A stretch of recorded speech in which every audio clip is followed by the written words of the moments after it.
मकर लगन वाले जातकों के लिए हम विचार कर रहे हैं सूर्य और बुध के कंजक्शन के लिए। और अब आपके लिए ये अंतिम वीडियो रहेगी, तो 12वें भाव के बारे में इस वीडियो में चर्चा करेंगे।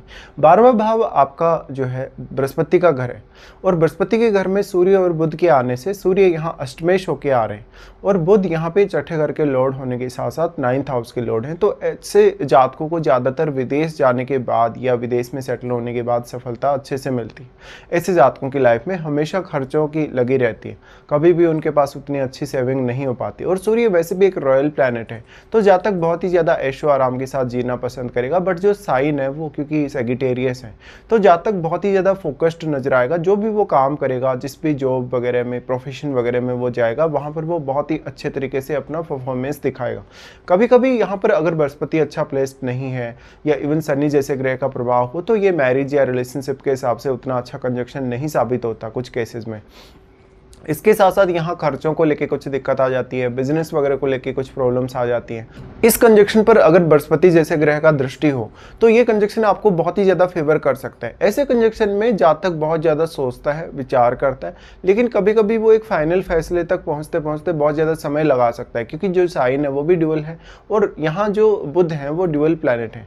तो इसलिए सोचने समझने विचार करने में थोड़ा समय ज़्यादा लग सकता है, या कभी कभी स्ट्रेस फील हो सकता है, एंग्जाइटी फील हो सकती है, या कभी कभी ऐसा भी होता है कि जातक बहुत ओवर टाइम काम कर रहा है, बहुत ज़्यादा वो अपने आप को रिलैक्स में नहीं देख पा रहा।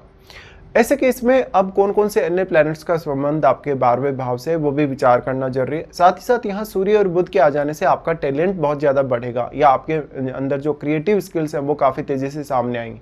ऐसे जातक हालांकि अपने करियर में लगभग 28 के बाद बहुत ज़्यादा सफल हो सकता है। 28 तक वो थोड़ा स्ट्रगल भी करेगा कभी कभी, लेकिन सूर्य और बुध हमेशा आपको हर प्रकार की चुनौती से बचाने का काम जरूर करेंगे। यहाँ पे दोनों की जो दृष्टि आपके छठे घर पे पड़ रही है, तो छठे घर के स्वामी स्वयं यहाँ पे बुध ही हैं, इसलिए सूर्य की स्थिति अब यहाँ काफ़ी मैटर करती है। अगर सूर्य बहुत ही स्ट्रांगली प्लेस्ड है 12th हाउस में, डिग्री वाइज काफ़ी बली है, तो सूर्य आपको छठे भाव के लिए बहुत ही ज़्यादा मदद करने वाले। और बुध का तो आपको ऑलरेडी पता ही कि बुध सूर्य के आसपास ही रहते गोचर में हमेशा, तो बुध पर यहाँ सूर्य का प्रभाव हो सकता है जरूर। और अगर बुध सूर्य से अस्त हो तो ये और भी अच्छा है आपके लिए। लेकिन दोनों ही प्लैनेट सूर्य और बुध यहाँ विपरीत राजयोग बना रहे हैं, तो ये मोस्टली आपके लिए फेवरेबल साबित होगा। लेकिन सिर्फ कुछ केसेस में मैरिज को लेके, अपने रिलेशनशिप को लेके कुछ डिफिकल्टी सामने आ सकते हैं। अक्सर अगर आपका बृहस्पति बहुत अच्छा प्लेस्ड नहीं है चार्ट में, तो कुछ ज़्यादातर कंफ्यूजन रहेगी आपको कैरियर को लेके, अपने घरेलू जीवन को लेके, और अपने खर्चों को भी आप कभी भी उतने अच्छे से कंट्रोल नहीं कर सकेंगे। ऐसे जातक एक आध्यात्मिक लेवल पर जाकर कहीं ना कहीं अपनी लाइफ में बहुत ज़्यादा सक्सेस पा सकते हैं। अक्सर वो कोई बहुत बड़े विद्वान, कोई पढ़े लिखे व्यक्ति के तौर पर नजर आ सकते हैं, आध्यात्मिक व्यक्ति के तौर पर नजर आ सकते हैं, कोई साधु संत भी ये ऐसे लोग लेट एज में बन सकते हैं। अक्सर काफ़ी सारे ऐसे लोग जो राजनीति में जाते हैं, अक्सर जो बहुत बड़े प्रशासनिक पदों पे होते हैं, और इस प्रकार के कंजक्शन वाले ज़्यादातर लोग ऐसा हो सकता है कि वो एक साधु संत जैसा जीवन जीना बाद में स्टार्ट कर देते हैं, या पहले हो सकता है वो किसी बड़े राजनीतिक पद पे हों, किसी बहुत बड़े सरकारी पद पे हों, और अचानक से वो वहाँ से अपना त्यागपत्र देके या अपना पद से संन्यास लेके कहीं ना कहीं आध्यात्म की तरफ ज़्यादा प्रेरित होने लग जाते हैं। हालांकि ये थोड़ा लेट एज का रिजल्ट रहेगा। यहाँ पे बृहस्पति की भूमिका अब काफ़ी अहम है। अगर मान लो बृहस्पति की दृष्टि हो यहाँ पे, या बृहस्पति मान लो आपके चार्ट में बहुत ही अच्छे तरीके से प्लेस्ड हो, तो यहाँ पर सूर्य और बुध काफ़ी ज़्यादा बेटर प्रभाव दिखा सकते हैं। या जो भी आप अपनी लाइफ में फैसले लेंगे, निर्णय लेंगे, कुछ भी सोचेंगे, विचार करेंगे, तो उनका रिजल्ट मोस्टली आपके फेवर में रहेगा। इस प्रकार का कंजक्शन होने से जातक को शुरुआती फेज में लेकिन थोड़ी डिफिकल्टी ज़्यादा आती है। पिता के साथ भी रिलेशन को लेकर कुछ प्रॉब्लम्स जरूर सामने आ सकते हैं। इस प्रकार का कंजक्शन होने से अक्सर जातक शुरुआती अपने कैरियर में उतार चढ़ाव का काफ़ी सामना करता है। इस प्रकार का जातक अब अपनी मेंटलिटी या अपनी सोच को जितना स्टेबल रखेगा उतने उसको फायदा होगा। हालांकि जातक में बहुत सारी प्रतिभा छुपी होती है, बहुत सारा टैलेंट छुपा होता है, लेकिन जातक को इसके लिए समय चाहिए। जातक अपने आप को अगर समय दे पाए, क्योंकि 12वां घर है वो एकांत का घर है, तो अक्सर ऐसे जातकों का जो कैरियर है वो उन स्थानों पे ज़्यादा अच्छे से देखा जा सकता है जहाँ पर बिल्कुल एकांत है, जहाँ पर आप ध्यान साधना अच्छे से कर सकते हैं, पूजा पाठ वगैरह अच्छे से कर सकते हैं। अब बात आती है पूजा पाठ करने, ध्यान साधना करने या अध्यात्म की तरफ बढ़ने की, तो लगभग 45 की एज के बाद में ऐसे जातक बहुत तेज़ी से अध्यात्म की तरफ जाने वाले होते हैं। और ये लोग मेडिटेशन वगैरह भी बहुत अच्छे से कर सकते हैं। सूर्य और बुध का जो छठे घर पे प्रभाव है, तो छठे घर में मान लो अगर मंगल जैसा ग्रह बैठा है, बृहस्पति जैसा ग्रह बैठा है, तो आपको और भी ज़्यादा अब मदद मिल सकती है कैरियर में। तो शुरुआती फेज भले ही आपकी लाइफ का उतना बेटर या उतना अच्छा नहीं रहा हो, लेकिन लेट एज में जरूर आप यहाँ काफ़ी सारे बेटर प्रभाव एक्सपेक्ट कर सकते हो इस कंजक्शन के होते हुए। इसके साथ साथ आपकी जो थॉट प्रोसेस है, आपका जो सोचने का तरीका है, विचार करने का जो तरीका है, वो काफ़ी हद तक यहाँ बुध पर डिपेंड करेगा। तो बुध वास्तव में कैसी स्थिति में, देखिए अगर बुध यहाँ पे वक्री हो जाएंगे, वक्री होने के केस में बुध यहाँ कमजोर अवश्य हो जाएंगे। फिर आपको बृहस्पति को देखना होगा कि बृहस्पति अगर बहुत ही अच्छा प्लेस्ड है या फिर सूर्य का प्रभाव अगर बुध पर ज़्यादा है, तो कुछ मामलों में आपको फायदा मिल सकता है फिर भी।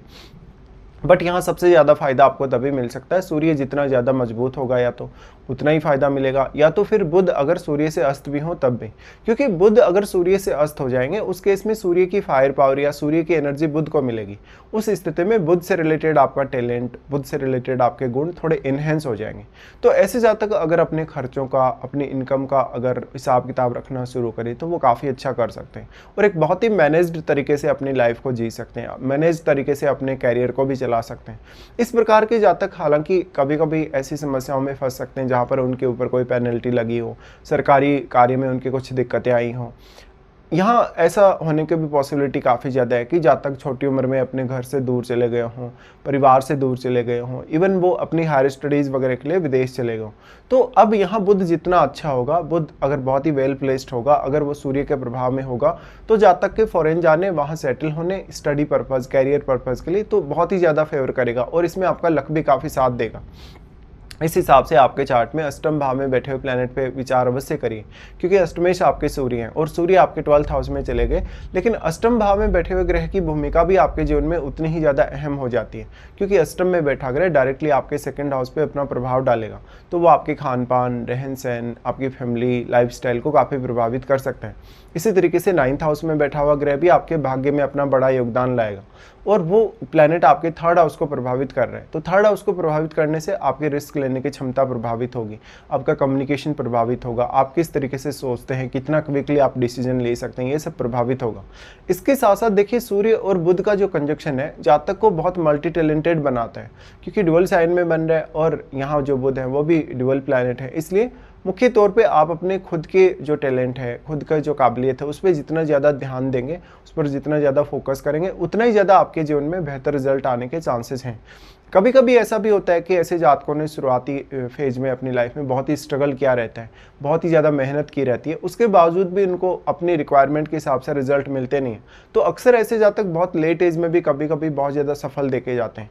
लेट एज में ऐसे जातक चैरिटी वगैरह से जुड़े कार्यों, कोई भी दान दक्षिणा से जुड़े कार्य, कोई भी आध्यात्मिक अनुष्ठान वगैरह से जुड़े हुए कार्यों में बहुत ज़्यादा सक्रिय आपको नजर आ सकते हैं। इस हिसाब से कोई फॉरेन की सरकार, कोई फॉरेन के लोग आपको ज़्यादा से ज़्यादा फेवर कर सकते हैं। हालांकि सूर्य और बुध का जो दृष्टि है छठे घर पे, वो आपके जीवन में आने वाली ज़्यादातर चैलेंजेस को दूर करेगा या ज़्यादातर चैलेंजेस को फेस करने के लिए आपको काफ़ी सक्षम बनाएगा। फिर भी ऐसा कंजक्शन हो तो ओवर थिंकिंग पर आपको लगाम जरूर लगानी चाहिए। फिर भी इस प्रकार का कंजक्शन हो आपके 12वें घर में सूर्य और बुध का, तो आपको ओवर थिंकिंग करने से बचना चाहिए। साथ ही अगर आपका चंद्रमा बहुत अच्छा प्लेस्ड नहीं है, तो चंद्रमा पर काफ़ी ज़्यादा ध्यान देने की आपको आवश्यकता है। अपने आप को बहुत ज़्यादा मानसिक तौर पे स्टेबल रखने, अपनी मानसिक स्थिति को स्टेबल रखने की काफ़ी ज़्यादा आपको ज़रूरत पड़ सकती है।